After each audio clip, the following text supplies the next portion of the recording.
నమస్తే రమగారు. నమస్తే జయ. రమగారు, శ్రావణ మాసానికి సంబంధించి మనం ఒక్కొక్క ఎపిసోడ్ చేసుకుంటూ వస్తున్నాం. ఈ మాసం యొక్క విశిష్టతని మీరు చెప్తూ ఉన్నారు కదా.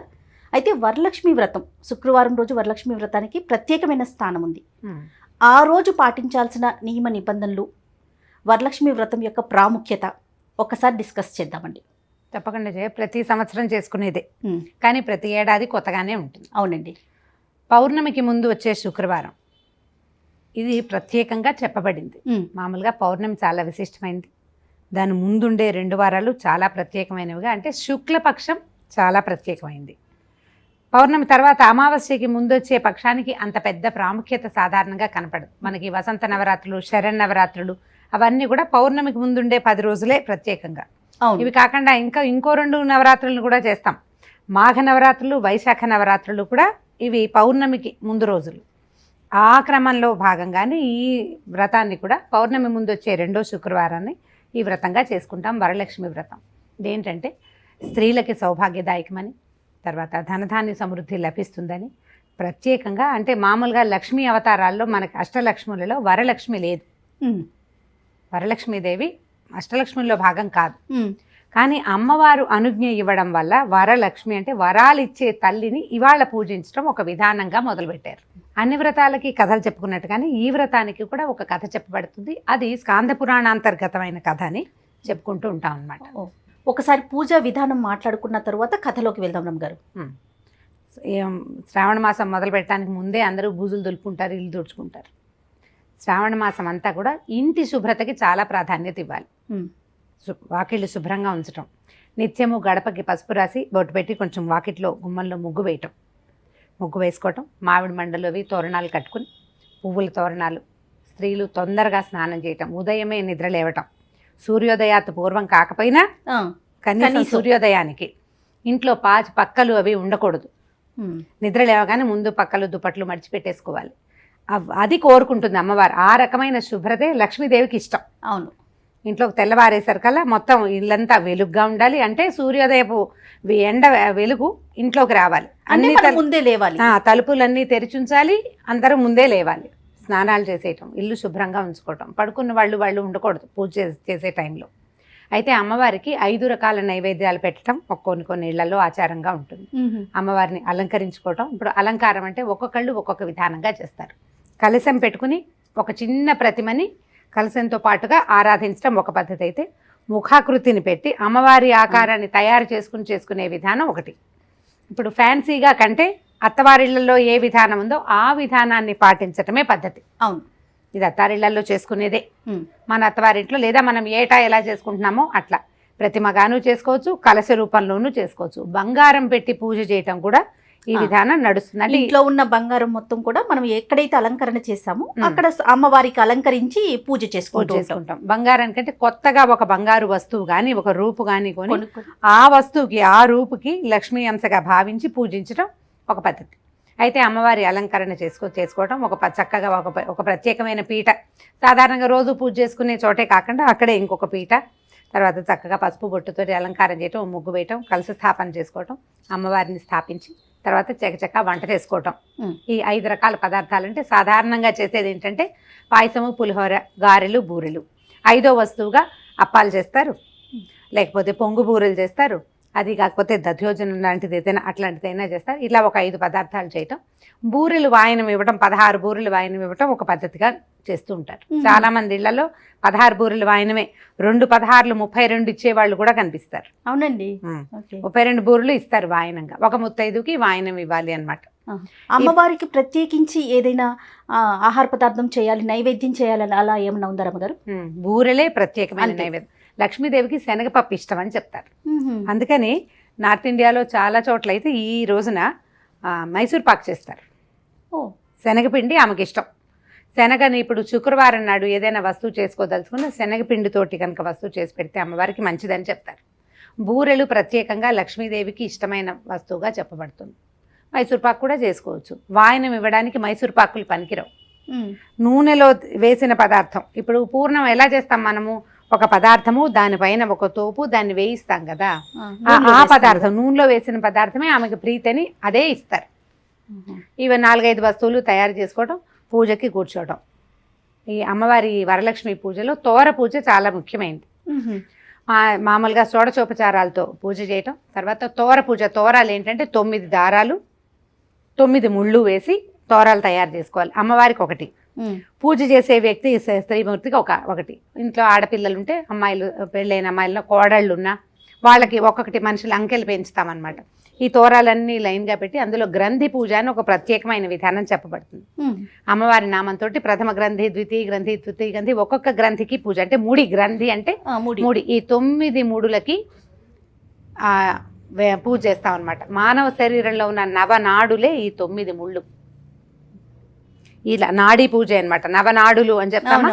ఆ 9 నాడులకి ప్రతీకగానే ఈ 9 ముళ్ళు వేస్తారు. ఈ తోర పూజ చేసిన తర్వాత తోరాన్ని చేతికి కట్టుకుంటాం.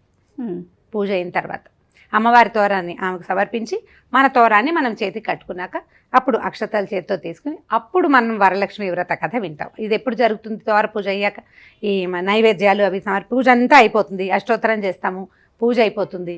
తర్వాత అప్పుడు ధూపదీప నైవేద్యాలు సమర్పించాక నైవేద్యం అయిపోతుంది, తాంబూలం సమర్పించి ఆ తర్వాత తోర పూజలోకి వస్తాం. దాని తర్వాత కథ వింటాం అనమాట. ఇప్పుడు కథ వింటాం. ఇక కథ విన్న తర్వాత కథ అయిపోయాక ఆ అక్షతలు సగం అమ్మవారి మీద వేయటం, సగం మన మీద వేసుకోవటం, భర్తతోటి అక్షింతలు వేయించుకోవాలి. వరలక్ష్మి వ్రతము, ఈ మంగళగౌరి వ్రతాలు ఇవి ఏంటంటే సౌభాగ్య సిద్ధి కోసం చేసేవి. ధనధాన్య సమృద్ధితో పాటుగా సౌభాగ్యం అంటే భర్తతోటి మనం కలకాలం కలిసి ఉండాలి, అనురాగంతో కలిసి ఉండాలి. ఎలాగోలాగా కలిసి ఉండటం కాదు, ఎలాగో ఒక చూరు కింద ఉండేది కాదు. మనం వాళ్ళతో సజావుగా హాయిగా సంతోషంగా ఉండాలని ఆయనకు అక్షింతలు ఇచ్చి, పెద్దవాళ్ళైతే చిన్నవాళ్ళైనా భర్త అంటే పెద్దో చిన్నో ఎవరైనా సరే దండం పెట్టి అక్షింతలు వేయించుకోవటం. ఆ తర్వాత ఆ రోజంతా పోట్లాడకుండా ఈ పూజా విధానం అంతా కూడా ఓపికతోటి చేసుకోవాలి. విసుకోవటము, సరిగ్గా చేయలేదంటము, పిల్లల్ని కేకలేయటము, పోట్లాటకి దిగడము అలాంటివి చేయొద్దు. అవి ఏవి చేసినా ఇది ఫలితాన్ని ఇవ్వదు. పూజ ఫలితం పోతుంది. ప్రశాంత చిత్తులుగా ఉండాలి. దానికి కావలసిన అట్మాస్ఫియర్ ముందే అరేంజ్ చేసి పెట్టుకోవాలి. కథ వినేసి అక్షింతలు వేసుకున్న తర్వాత ఇంకేముంది, వాయనం ఇచ్చే అలవాటు ఉన్న వాళ్ళు, అందరిళ్లలోనూ వాయనాలు ఇచ్చే అలవాటు ఉండదు. ఏదో ఒక తాంబూలం ఇస్తే సరిపోతుంది. అయితే వాయనం ఇచ్చే అలవాటు ఉన్నవాళ్ళు ఈ 16 లేదా 32 బూరెల్ని ఒక ముత్తైదుకి ఇంట్లోనే కూర్చోబెట్టి పసుపు రాసి బొట్టిచ్చి తర్వాత ఈ వాయనం సమర్పించిన తర్వాత భోజనం చేస్తారు. వరలక్ష్మి వ్రతం ఏంటంటే పగలు భోజనం చేసినా రాత్రి భోజనం చేయరు, అన్నం తినరు అనమాట. అన్నం తినకుండా ఉండటమే. అది కూడా పెద్ద గట్టి నియమం ఏం కాదు. ఇవి పొద్దుటి ప్రసాదం కూడా తినేస్తూ ఉంటారు. వాళ్ళ ఇళ్లలో అలవాటును బట్టి రాత్రి భోజనం చేయకుండా ఉండడమే విధి. అంతే పూజ. ఓకే. తర్వాత మనం ఉదయమే కథ చదువుకుంటాం. పూజతో పాటే మనం కథ చదువుకుంటాం. అక్షింతలు పట్టుకుంటాం కదా, అక్షింతలు పట్టుకుని కథ వింటమే. ఇందులో చాలా విశేషమైన కథ కంటే కూడా విధానం చాలా ముఖ్యమైనది. దీనికి నియమం ఉంది చూడు. పౌర్ణమికి ముందు రోజు పుందుంచే వారమే చేయాలి. అంటే సంవత్సరం అంతా మనం ఆ రోజు కోసం చూస్తూ ఒకటి. తర్వాత ఈ రోజు కోసం ప్రత్యేకంగా తప్పకుండా చిన్న మెత్తైన బంగారపు వస్తువు కొనుక్కోవాలని ఒక అలవాటు చేసుకుంటాం. బంగారం ఏర్పరచుకునే నియమానికి ఇదొక నాంది. ఆడపిల్లలు ఉన్న వాళ్ళు ఏటా కొంటే పెళ్లి నాటికి ఆ వస్తువు సమకూడుతుంది ఏదో కొంత. ఈ రోజున ఇల్లు చాలా శుభ్రంగా ఉంచుకోవాలి. ఈ 5 పదార్థాలు చేయాలి. ఈ రోజున దెబ్బలాడకూడదు, పోట్లాడకూడదు, స్థిమితంగా ఉండాలి. మా సంవత్సరం అంతా ఎలా ఉన్నా ఈ రోజున ఖచ్చితంగా భర్తతోటి అక్షింతలు వేయించుకోవాలి. నియమ పాలన చేయాలి, ముఖ్యం. నియమ పాలన ముఖ్యం. ఇప్పుడు ఇందులో అది ఏదైనా తినకూడదన్న నియమం లేదు, నీ చెయ్యకూడనివి అది కూడా నువ్వు కష్టపడేదేం లేదు. విధానం మార్చుకోవటం అంతే. ఇప్పుడు మనకి ఏర్పరచబడినటువంటి అన్ని పూజల్లోనూ కూడా ప్రధానమైంది ఏంటంటే ఆ రోజున నువ్వు ప్రశాంత చిత్తంతో ఉండి భగవదారాధన చెయ్యి. దీనివల్ల నువ్వు భగవంతుడి దగ్గరికి చేరటం ఎలాగూ సాధ్యపడుతుంది. ఒక పర్సెంట్ నువ్వు ముందుకెళ్తావు. అవును. దాంతోపాటు నీ దైనందిక జీవితము అటు ఇటు పోకుండా సరిగ్గా సజావైన ప్రవర్తనతోటి ఉంటుంది. చాలా ముఖ్యమైనది ఏంటంటే పరము కాదు, ఇహం. ఇది నడవాలి ముందు, దీని తర్వాత పరం. ఇది నడిస్తే కదా, ఇది రోజు రోజు గుంజాటనతోటి గొండాటనతోటి ఉంటుంటే ఇక పరం మీద ఏముంటుంది ఆసక్తి మనకి? రోజు బాగా నడవాలి కదా. ఈ రోజులన్నీ బాగా చేసుకోవటానికే మనకి ఇన్ని పర్వదినాలు ఉన్నాయి, పండుగలు పర్వదినాలు. బహుశా ఇందుకోసమే వచ్చి ఉంటాయి రమ్మగారు. అందుకే ఇప్పుడు ఇలాంటి రోజుల్లో ఇప్పుడు మీరు అన్నట్లుగా నియమ నిబద్ధతతో ఉండటం, గొడవలు పడకుండా ఉండటం, శుచిగా శుభ్రంగా ఉండటం, ఇలాంటివన్నీ పాటిస్తూ ఉంటే మనకి ఇవి ఎక్కువ పండుగలు పర్వదినాలు. ఇవి ప్రతిరోజు అంటే వచ్చినప్పుడల్లా మనం చేయటం వల్ల నార్మల్గా ఉండే రోజుల్లో కూడా ఇదంతా అలవాటు అయిపోతుంది కదా, ప్రతిరోజు మనకి ఒక అలవాటుగా మారిపోతుంది. అదే అంటే అంటే మన నియమంగా జీవన ఉండటం. శైలిలో మార్పు వచ్చేస్తుంది కదా. అదే లివింగ్ స్టైల్ మార్చుకునేందుకు ఇది ఒక ఆసరా. అది ఇది అలవర్చుకోవాలి. ఇప్పుడు శ్రావణ మాసంలో 4 శుక్రవారాలు ఉన్నాయి, 4 మంగళవారాలు పూజ చేసుకోవచ్చు, 4 సోమవారాలు, 4 శనివారాలు. ఎన్ని అయిపోయినాయి? ఇన్ని రోజులు నువ్వు పూజ కోసం ప్రశాంతంగా ఉండటం అలవర్చుకుంటే ఆటోమేటిక్గా అలవాటైపోతుంది. అవును, ఇది అవసరమైన విధి అంతే. రమగారు మరి కథ ఒకసారి చెప్పుకుందామండి. అన్ని వ్రత కథల్లాగానే శౌనకాది మునులకి సూత మహాముని చెప్పారు. ఒకసారట పార్వతీదేవి పరమేశ్వరుని అడిగిందట, మానవలోకంలో చాలామంది స్త్రీలు వీళ్ళ సౌభాగ్యాని కోసం ఏదైనా చేసుకునేందుకు ఒక వ్రతాన్ని చెప్పండి. సౌభాగ్యం అంటే ఒక భర్తతో ఉండటం ఒకటే కాకుండా భర్తతోటి అభివృద్ధి కలిగిన సంసారం ఉండటం. భార్యాభర్త అన్యోన్యంగా ఉంటారు కొంతకాలం, ఉన్న తర్వాత వీళ్ళకి ధనధాన్య అభివృద్ధి అవి లేకపోతే ఎంతకాలం అన్యోన్యంగా ఉండగలుగుతారు? అవును, అన్యోన్యతకి అనుపానాలు చాలా కావాలి. సంపద లేనైతే ఎక్కువ కాలం అన్యోన్యంగా ఉండలేకపోతారు. ఇద్దరు ఉన్నప్పుడు ఉంటారు, సంతానం వృద్ధి అయ్యే కొందికి ఎంతో కొంత సంపద లేకపోతే ఈ పిల్లల్ని పెంచుకోవడం అది కష్టమైపోతుంది. అందుకని స్త్రీలకి సౌభాగ్యకరమైన వ్రతం ఏదైనా చెప్పమని అడిగితే పరమేశ్వరుడే స్వయంగా పార్వతీదేవికి చెప్పారట. వరలక్ష్మి వ్రతం అని ఒక వ్రతం ఉన్నది.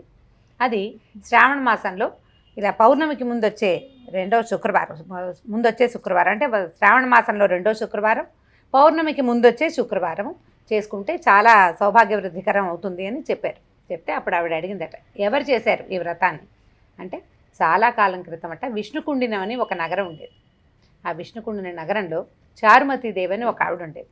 ఆవిడ చాలా పతివ్రత, భర్తకి చాలా చేదోడు బాదోడుగా ఉండేది. ఇంట్లో అత్తమామలు ఉంటే వాళ్ళని చాలా బాగా చూసుకునేది. నిత్యము లక్ష్మీ అర్చన చేసేది ఆవిడ. నిత్య గౌరీ పూజ కాకుండా నిత్య లక్ష్మీ పూజ చేసే అలవాటు ఉన్న ఆవిడే. అయితే ఆవిడ ఏం చేసేదట, ఉదయం లేవగానే ఆకిలి ఉడిచి ముగ్గేసేది, గుమ్మాలు కడిగి పసుపు రాసి బొట్టు పెట్టేది, గోవుకి పూజ చేసేది, స్వయంగా పాలు తీయటం లాంటి గృహకృత్యాలు చేసుకునేది. ఆస్తిపాస్తులు ఉన్నప్పటికీ స్వయంగా పనిచేసే విధానం కలిగి ఉందన్నమాట. ఇల్లు ఎప్పుడు శుభ్రంగా ఉంచేది. 3 పూట్ల యజ్ఞం చేసే ఆమె భర్తకి చేదోడు బాదోడుగా ఉండేది. ఆ ఇంట్లో ఉండే పెద్దవాళ్ళు ఎప్పుడూ బాధపడేవాళ్ళు కాదు. ఆమె వాళ్ళని బాధపడనివ్వకుండా ఉంచేది. వాళ్ళ ఇంటికి వచ్చిన చుట్టాలకి లేదనకుండా తను చేయగలిగినంత సహాయం చేసేది. ఇలాంటి ప్రవర్తన కలిగి ఉండటంతో ఒకనాటి రాత్రి ఆవిడకి కల్లో లక్ష్మీదేవి కనిపించిందట. కనపడి శ్రావణ మాసపు 2వ శుక్రవారంలో నా కోసం పూజ చెయ్యి, నీ తాలూకు సంపద దినదినాభివృద్ధి చెందుతుంది, సౌభాగ్యం వృద్ధి చెందుతుందని సెలవిచ్చింది. అప్పటికి 3 నెలలు ఉంది శ్రావణం. ఆమెకు పొద్దున్నే మెలకు రాగానే, అది తెల్లవారుసామున వచ్చిన కళ, గబగబా లేచి భర్తకి అత్తమామలకి ఇంట్లో ఉండే వాళ్ళందరికీ చెప్పిందట, నాకు కళ వచ్చింది, అమ్మవారు పద్మం మీద కూర్చునుంది, తర్వాత ఒక చేతిలో నుంచి రత్నరాసులు పడుతున్నాయి, ఆవిడ శ్రావణ మాసపు 2వ శుక్రవారం నాడు వరలక్ష్మి వ్రతం చేయమని తన పేరు మీద నాకు ఆజ్ఞ ఇచ్చింది అని చెప్పేసరికి పూజ చేయటం కదా మంచి సంగతి, రోజు పూజ చేసే ఆవిడ. సరే ఈ మాట ఆ నోట ఈ నోట చుట్టుపక్కల అందరిళ్ళకి తెలిసింది. సరే వరలక్ష్మీదేవి స్వయంగా చారుమతికి చెప్పిందంటే ఇది చాలా విశేషమైందని, ఎప్పుడెప్పుడు వస్తుందా శ్రావణ మాసం అని వెయిట్ చేశారు చుట్టుపక్కల స్త్రీలంతా కూడా. వాళ్ళు ఎప్పుడెప్పుడు అని చూసిన శ్రావణ మాసం రాగానే మొదటి శుక్రవారానికే ముందు చక్కగా పూజ అది చేసుకున్నారు. ఇల్లు వాకిళ్ళు అన్నీ బాగా శుభ్రం చేసుకున్నారు. వరలక్ష్మీదేవికి స్వాగతం చెప్పడానికి ఇల్లంతా శుభ్రం చేసి పరిస్థితులన్నీ బాగుపరుచుకుని ఉంచుకున్నారనమాట. 2వ శుక్రవారం రాగానే ఆ రోజు చుట్టుపక్కల స్త్రీలంతా కలిసి ఈవిడింటికి వచ్చారు, చారుమతీదేవి ఇంటికి. గోమయంతో అలికారు ఒక ప్రదేశాన్ని, పూజ చేసుకునే విధానం అన్నమాట. గోమయంతో అలికి తర్వాత పంచవర్ణాలతోటి చక్కటి ముగ్గులు పెట్టి, పద్మాలు ముగ్గు పెట్టి, శంఖచక్రాలతోటి అలంకారం చేసి, పువ్వులు అవి తోటి అలంకరించి, తర్వాత ఒక కలశాన్ని స్థాపించి పంచపల్లవాలతోటి మర్రి రావి జువ్వి మారేడు మామిడి వీటితోటి అలంకరిస్తారు కలశాన్ని. మనం మామిడి మండలు పెట్టుకుంటాం, ఆ రోజుల్లో ఇవన్నీ తెచ్చుకునేవాళ్ళు. పంచపల్లవాలతోటి అలంకరించడం అనేది ఒక విధానం అన్నమాట. అది అలంకరించి దాని మీద ఒక కొబ్బరికాయ స్థాపించి, తర్వాత ఒక రవికెల బట్టతోటి ఈ కలశ ప్రతిమలాగా అలంకరించి వరలక్ష్మీదేవిని ఉద్దేశించి పూజ చేశారు. ఈ వరలక్ష్మీదేవి ప్రత్యేకంగా పూజ అప్పటిదాకా మనకు తెలియదు కదా. వీళ్ళు ఎట్లా చేశారు అంటే శ్రీ సూక్త విధానంతో పూజా విధానం జరిగింది. శ్రీ సూక్తంలో ఒక్కొక్క శ్లోకానికి ఒక్కొక్క షోడశోపచారాలు 16 ఉపచారాలకి 16 శ్లోకాలు ఉపచారాలతోటి సేవ చేసి అమ్మవారికి, తర్వాత లక్ష్మీ అష్టోత్తరము, లక్ష్మీ సహస్రనామాలతోటి వరలక్ష్మి పూజని అమ్మవారిని ఉద్దేశించి చేస్తున్నాము అని నామని చెప్పుకుంటూ పూజ పూర్తి చేశారు. పూజ అయిపోయింది. తర్వాత ఏం చేశారు, వాళ్ళ అమ్మవారు ఆజ్ఞ ఇచ్చినట్టుగానే ఇలాగే అప్పాలు బూరెలు అమ్మవారికి నైవేద్యం పెట్టారు. రకరకాల ఆహార పదార్థాలు పెట్టారంటే నూనెతో చేసినవి, బియ్యంతో చేసినవి, బెల్లంతో, పంచదారతో, అట్లా వేరువేరు పదార్థాలతో అన్ని మధురాలు, గొప్పవి, ఆరోగ్యాన్ని ఇచ్చేటువంటి వస్తువులతోటి నైవేద్యం చేసి పెట్టడం అమ్మవారికి. సలిమిడి, తర్వాత వడపప్పు, పానకము, కొబ్బరికాయలు, అరటిపళ్ళు, ఖర్జూరాలు, అలాంటివన్నీ అన్నీ ఆరోగ్యదాయకమైనవే. అమ్మవారికి అభిషేకం చేసినప్పుడు కూడా పంచామృత అభిషేకం చేసి పంచామృతాలు, ఇన్ని రకాల పదార్థాలు, తర్వాత భక్ష్యము భోజ్యంచ లేఖ్యంచ చోష్యం పానీయమేవచ అంటారు. ఇన్ని రకాలు పెట్టాలి. మళ్ళీ చెప్దామా? సరే. భక్ష్యం భోజ్యంచ లేఖ్యంచ చోష్యం పానీయమేవచ అంటారు. అంటే 5 రకాలు: భక్ష్యము, భోజ్యము, చోష్యము, లేఖ్యము, పానీయము, ఇన్ని రకాలతోటి నైవేద్యాలు పెట్టారు. పెట్టిన తర్వాత ఈ తోరాలు పూజ చేశారు. తోరాలు చేతికి కట్టుకున్నారు. కట్టుకుని ఏం చేశారంటే ఈ మండపానికి ప్రదక్షిణాలు చేయమన్నారు. ఎక్కడైతే అమ్మవారిని మండప స్థాపన చేశారో అక్కడ చుట్టూతా తిరగడానికి వీలుగా వాళ్ళు మధ్యలో పెట్టుకున్నారు. ఇంటి మధ్యలో ఈ స్త్రీలందరూ కలిసి అక్షతలు పట్టుకుని ఈ మండపానికి ఆ ప్రదక్షిణం చేపారు. మొదటి ప్రదక్షిణ చేయగానే ఈ ప్రదక్షిణ చేస్తున్న స్త్రీలందరికీ చేతులకి పాదాలకి ఆభరణాలు వచ్చేసినాయి, గల్లుమంటున్నాయి. అంతకుముందు సాధారణంగా ఉన్న వాళ్ళకి అంతా శరీరం అంతా బంగారు ఆభరణాలు. అక్కడి నుంచి రెండో ప్రదక్షిణ చేయగానే చారుమతీదేవి ఇల్లంతా వస్తువులతోటి నిండిపోయిందట. పర్వాలే, వాళ్ళు కొంత సంపన్నులు, మరి కాస్త ఈ ఏ స్త్రీలైతే ఈ మండపాన్ని చుట్టూతా తిరుగుతున్నారో వాళ్ళందరి ఇళ్లలో కూడా ధాన్య వృద్ధి, ధన వృద్ధి, వస్తు సమృద్ధి కలిగింది. మూడో ప్రదక్షిణ చేయగానే వాళ్ళ ఇళ్ల నుంచి వీళ్ళ కోసం ఎన్నెన్ని వాహనాలు వచ్చినట్టు. అంతకుముందు కాలినడకను వచ్చారు వాళ్ళు. ధనధాన్య సమృద్ధి జరిగి ఇళ్లలో వాహనాలు వచ్చినాయి వీళ్ళని తీసుకెళ్ళటానికి. అంత విశేషమైనటువంటి ఇది జరిగిందనమాట, అభివృద్ధి. ఈ 3 ప్రదక్షిణాలు చేసిన తర్వాత అమ్మవారిని మళ్ళీ నమస్కారం చేసుకుని సాష్టాంగాలు చేస్తారు కదా. పూర్తి సాష్టాంగం స్త్రీలు చేయకూడదు, అర్ధ సాష్టాంగం చేసి సరే తీర్థము ప్రసాదము తీసుకుని ఆమె ఇచ్చినటువంటి వాయన స్వీకారం చేసి, ఈవిడ అదృష్టమే అదృష్టం, ఈవిడికి కల్లోకి రావటం వల్ల తను చేయటంతో పాటు మనమందరం కూడా అవకాశం దొరికింది. అందరితోటి కూడా చేయించింది, మనందరం కూడా అభివృద్ధి అయ్యామని సంతోషిస్తూ స్త్రీలంతా ఎవరి బళ్ళు వాళ్ళెక్కి వాళ్ళ ఇళ్ళకి వాళ్ళు వెళ్ళిపోయారు. ఆ సంవత్సరం నుంచి ఆ కుండిన నగరంలో మొదలుపెట్టబడినటువంటి ఈ పూజా విధానం అట్లా వృద్ధి చెందింది. వెంటనే అభివృద్ధి వస్తుందా రాదా? రావచ్చు. ఆ కాలంలో వెంటనే వచ్చేది. ఇప్పుడు మనకి కొంచెం నిదానంగా వస్తుంది. ఫలితాలు కొంచెం లేట్ అవుతాయి కలిలో, కానీ ఫలితం తప్పదు. దీనికి ప్రధానమైంది 3-4 నెలల క్రితం వచ్చిన కళని జ్ఞాపకం పెట్టుకుని ఆమె ఎలా చెప్పిందో అదే విధంగా పూజ చేయడం. అంటే నియమం పోలేదు, భక్తి శ్రద్ధలతో. భక్తి శ్రద్ధలు నియమం. పైగా నా పూజ నేను ఒకదాన్నే అని కాకుండా ఇలాంటి అత్యద్భుతమైన పూజా వ్యవహారం ఉంటే దీనిని నలుగురికి చెప్పి నలుగురు ఇలాంటి లాభాన్ని పొందాలని ఆశించిన ధర్మబుద్ధి ఉంది కదా, ఆ బుద్ధి వల్ల ఆమె ఇప్పటికీ చారుమతీదేవి పేరు చెప్పుకుంటున్నాం. మనం జ్ఞాపకం పెట్టుకుని చెప్పుకుంటున్నాం కదా. అంతే కదండి. ఎవరైనా సరే ఇతరుల కోసం ఏదైనా చేస్తే వాళ్ళు జ్ఞాపకం ఉంటారు. మనం ఈ పూజ చేసినప్పుడు వాయనం ఎవరికైనా ఇవ్వటం, తాంబూలం, నలుగురికి తాంబూలాలు ఇవ్వడం, దానివల్ల ఏమవుతుందంటే మనం సంపాదించినటువంటి పుణ్యాన్ని పంచినట్లు అవుతుంది. పుణ్యము పంచిన కొద్దీ పెరుగుతుంది. ఎంత పంచితే అంత పెరుగుతుంది. దానం ఏదో ఎవరో ఒకళ్ళకి కాకుండా సజావుగా ఇవ్వటం. ఇలాంటప్పుడు ఏంటంటే ఇది దాన ప్రక్రియగా భావించకూడదు. వాయన దానాన్ని కానీ లేదా తాంబూల దానాన్ని కానీ ఇది దాన ప్రక్రియగా అనుకోకూడదు. ఇది వాళ్ళకి ఇస్తే వాళ్ళకి మంచిది, మనకు మంచిది, తీసుకున్న వాళ్ళకి కూడా మేలే. మంగళవారపు వాయనం కానీ శుక్రవారపు తాంబూలాలు వాయనాలు కానీ ఇచ్చిన వాళ్ళకి, దాతకి, ప్రతిగృహీతకి కూడా మంచిది.